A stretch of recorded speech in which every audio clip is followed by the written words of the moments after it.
Bask in it.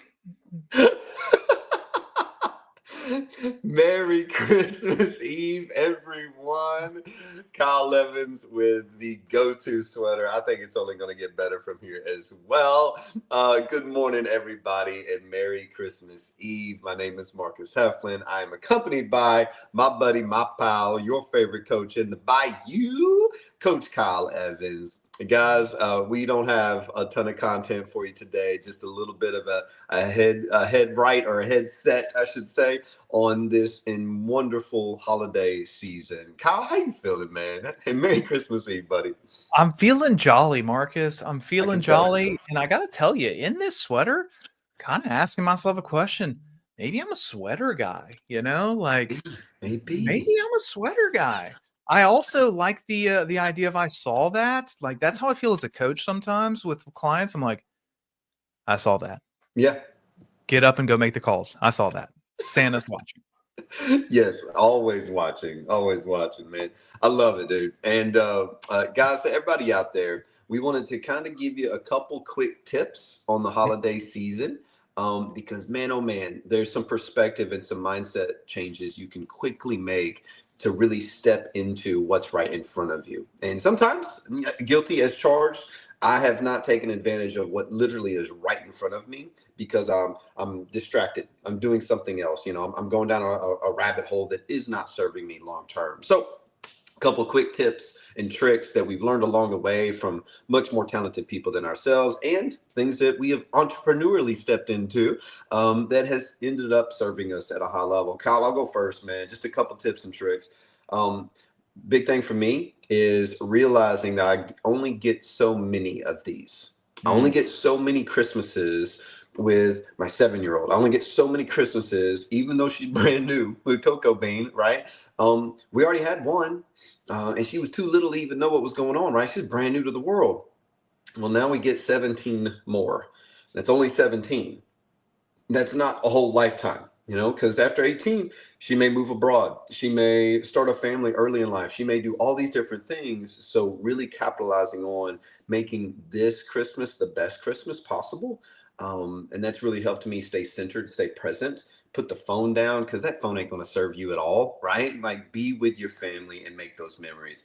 That's what's really that perspective on time. The path is in the math. That stuff. That kind of stuff always helps me. How about you, buddy? No, I mean, I think that thread is really good. It's like when you're old, like crispy, crunchy old, and you're sitting there and just reflecting on life, these are the memories you're going to be reflecting on. Mm-hmm. Like, I think you need to treat it as serious and as important as that is. I know it's hard sometimes because you're like, oh, I got to hurry. Got to get my coffee. I'm tired. This is stressful. Maybe we're not financially where we need to be. Work's this. And it's like all the things. Like, these are the juicy memories that you're going to really cling to later in life, man. So please be where your feet are. Guys, if you're looking to make strong memories, here's some science behind it. They find that the strongest memories, if you want to create the strongest memories purposefully instead of entrepreneurially, you should be finding a way to link multiple senses to that event. So what are you seeing? What are you smelling? What are you physically feeling? What are you hearing? Like, take a second to be aware of that in the moment, and that'll help cement it in your brain. Just a little neuroscience tip today from not neuroscience Dr. Kyle to let you know, like, it's a great way to be more aware and be more present, right? It's a great anchoring exercise to do in those moments. And it'll help put you where your feet are instead of a million miles away thinking about something else. So what are your 5 senses telling you in those moments? And that'll help create a very powerful memory that you can cling to as time goes on. You're creating an anchor for the holidays, essentially. Yeah, I love that, man. It right when you were talking, it made me go back to my grandmother's house. And it always had a really good smell to it. And every time I walked in the front door, that smell would hit. And like there was like a different mode that I went into. Like, the stress is gone. Like we're at Granny's house now. Like, the whole thing. I always felt bad for Gramps. He never got any credit. It was always Granny's house, and yet it is what it is. So I've talked about this before with coaching clients, and I got this from a book. The olfactory sense is the strongest tied to memory, which is your sense of smell, right? mhm. So, and you just nailed it. Like I'd walked in, I'd smell, and I'd be like, here it is. So think about that, man. Throughout your life, throughout your business, like, what are you smelling? Like, it's Yeah. just an interesting thought because it is the strongest one tied to memory. Like, Marcus, have you ever smelled fresh cut grass and like it puts you right back in something? Oh Or yeah. for me, if I smell Fierce by Abercrombie and Fitch, I am just thrown right back to high school, man, where I'm just bathing in the stuff, thinking that I'm cooler than a cucumber, right? So, like, think about that as you move on, man. How can you use that olfactory sense to really create some strong memories or to re-encourage or put you into a feeling of nostalgia? Yeah. Who knew you were doing Axe body spray before Axe body spray was a Bro, thing? Who knew? bathe in it, son. You could smell me coming from like 100 meters away. Like, Kyle's here. Man, we've got that. We got the perspective. We got some anchors with it. Also, remember, I think we get lost in the retail side of Christmas Sure, from time to time. sure. Um, I would encourage not telling anybody what to do. Just some tips if you'd like to take them. I would encourage to create some kind of theme that's not wrapped around present giving. We have Thanksgiving, and I think a lot of people gravitate towards Thanksgiving because it's just gratitude and it's being together. And sometimes we lose that sense when presents are involved and expectations and money and this whole thing.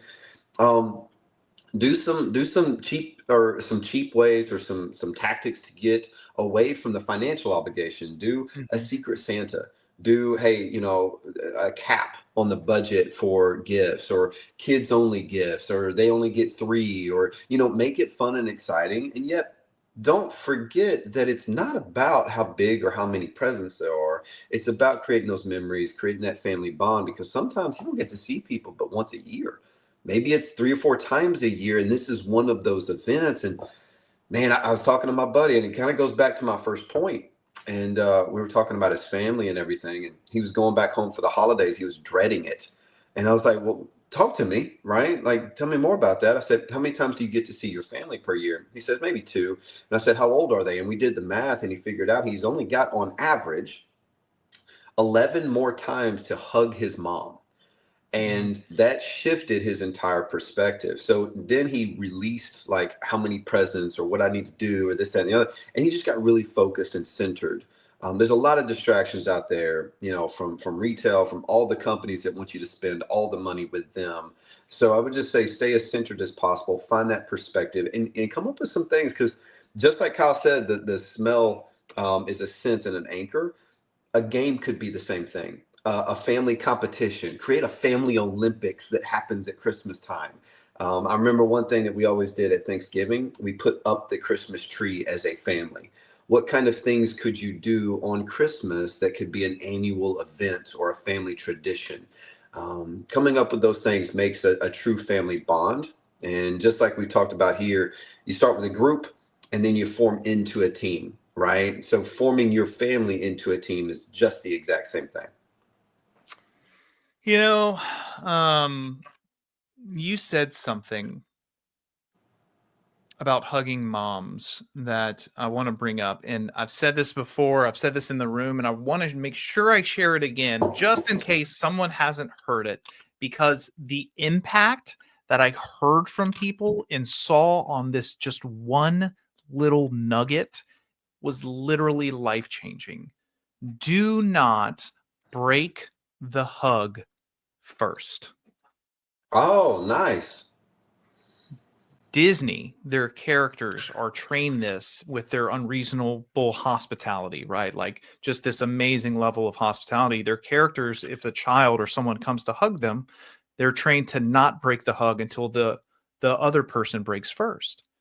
And so I took this and I applied it to my life and I started doing it with my children.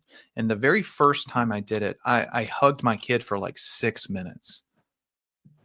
And I thought to myself, I was like, how many times, how many moments, how many minutes, how many hours in our life together, because my son's 6 now, have I missed because I broke the hug first?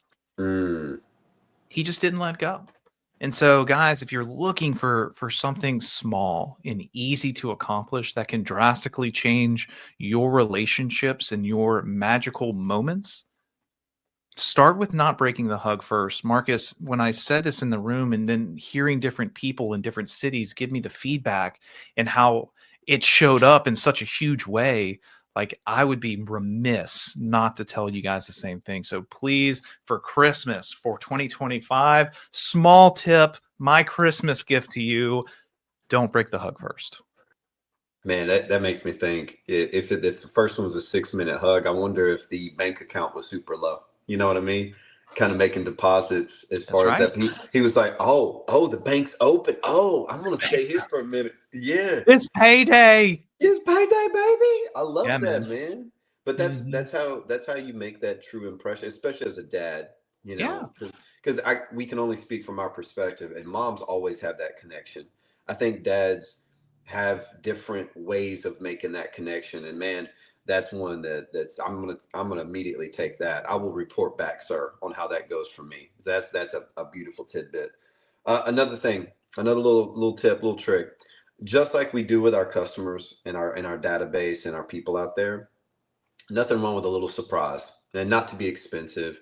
What about just a handwritten note to your top 3 family members that you feel inclined to give?